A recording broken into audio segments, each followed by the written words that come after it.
इस वर्तमान युग में सबसे बड़ा प्रचंड पुरुषार्थ किसी महापुरुष ने किया, वो हमारे पूज्य आचार्य श्री। और उनका शरीर बल, वैसे हम थोड़े कमजोर से हैं, लेकिन हमसे भी ज्यादा ठाड़े नहीं थे। लेकिन महाराज हमको प्रत्यक्ष तो हमने उनका शायद दर्शन एक बार ही किया होगा, लेकिन उनकी जब भी मुझे समय होता है तो पूज्य आचार्य श्री की जैसी वाणी सुनते हैं ना, तो ऐसे रोम रोम शौर्य ऊर्जा पराक्रम से आप्लावित हो जाता है। इतनी तेजस्वी उनकी वाणी, तेज है उनकी वाणी, ओज है, दिव्यता है, देवी संपद है। और दुबले पतले तन में जन जन के अंदर गायत्री का, वेद धर्म का, सनातन धर्म का, सत्व का प्रसार करने की। और मैं तो अपने शिविरों में भी हम सुधरेंगे, ये मैं अपने शिविरों में ये जो अपने योग के अपने आयामों के साथ इसको सम्मिलित करता हूं। और जिस तरह से पूज्य आचार्य श्री ने जो कार्य किया है, और मैं तो अभी जल्दी आना था कि ऋषिकेश में वो वहां पर कल्याण का गीता प्रेस ग्रुप का भी कार्यक्रम चल रहा था, तो मैं हेलीकॉप्टर से जाते और आते उसमें देख रहा था। गायत्री परिवार के पास न्यूनतम संसाधन है, न्यूनतम संसाधनों में इतनी सुंदर सृष्टि की सृजना की जा सकती है, ये भी शांति कुंज से सीखने जाएगा। न्यूनतम संसाधनों, ये भैया बैठे हुए हमारे इधर चिन्मय जी, एक तो चिन्मय आत्मा है और ये भी चिन्मय की आत्मा भी सबके भीतर समाहित है।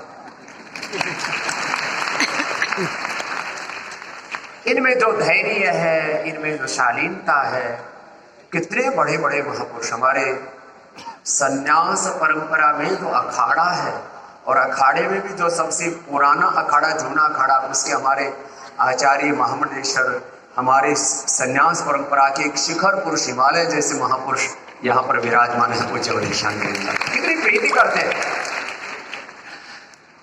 और हमारे जो है मुंबई से और यहाँ सूरतगिरी बंगला से लेकर के जिनका परम ऐश्वर्य व्याप्त है, ऐसे हमारे सूरतगिरी बंगला महाराज जी, कितना उनका आशीर्वाद है। और भी इतने दिव्य महापुरुष, हमारे देश के गृह मंत्री जी भी कल आने वाले हैं।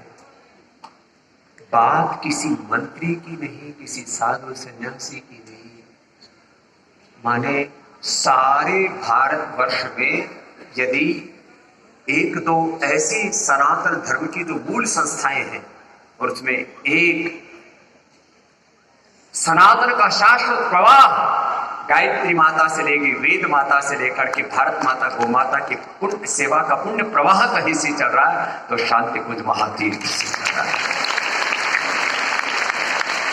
और उस शांति कुंज में कोई हम जैसे सन्यासी बहुत कम होंगे, कुछ तो विरक्त हो गए। पूज्य गुरुदेव ने गृहस्थों को भी विरक्त बना दिया, यह भी बहुत बड़ी सेवा की सनातन धर्म। कुछ तो गृहस्थ विरक्त है, और जैसे हमारे भगवान श्री कृष्ण पीताम्बरधारी हैं, ऐसे पीताम्बर वस्त्र में इतनी हजारों लाखों करोड़ों करोड़ों गायत्री के पुरस्चरण करके आपने दैवी सत्यों के साथ अपना संबंध स्थापित किया। आप साधकों को भी प्रणाम।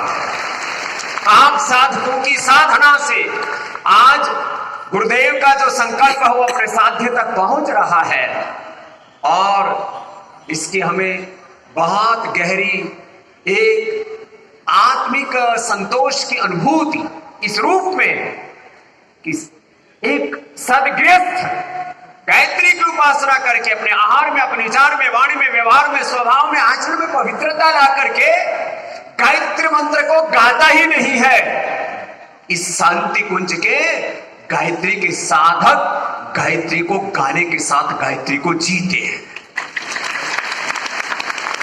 ऐसे आप साधकों की पुण्याई को और श्रद्धेय गुरुदेव की तपस्या को हम तो प्रणाम करने आए। हमको पता लग रहा था हम देर से पहुंच रहे, हमने कहा हम यहाँ कोई प्रवचन करने नहीं आए, हम तो श्रद्धेय गुरुदेव जी के रोम रोम से कृतज्ञ हैं, उनके प्रति कृतज्ञता प्रकट, रोम रोम कृतज्ञ है हमारा, अभिभूत है, हम आशीषित हैं, उनके अनुग्रह से अप्लावित हैं कि ऐसे महापुरुषों की सन्निधि, उनका दर्शन और उनकी प्रेरणाओं से मैं तो पूरे देश भर में दुनिया भर में जाता हूं, जहां भी जाता हूं वहां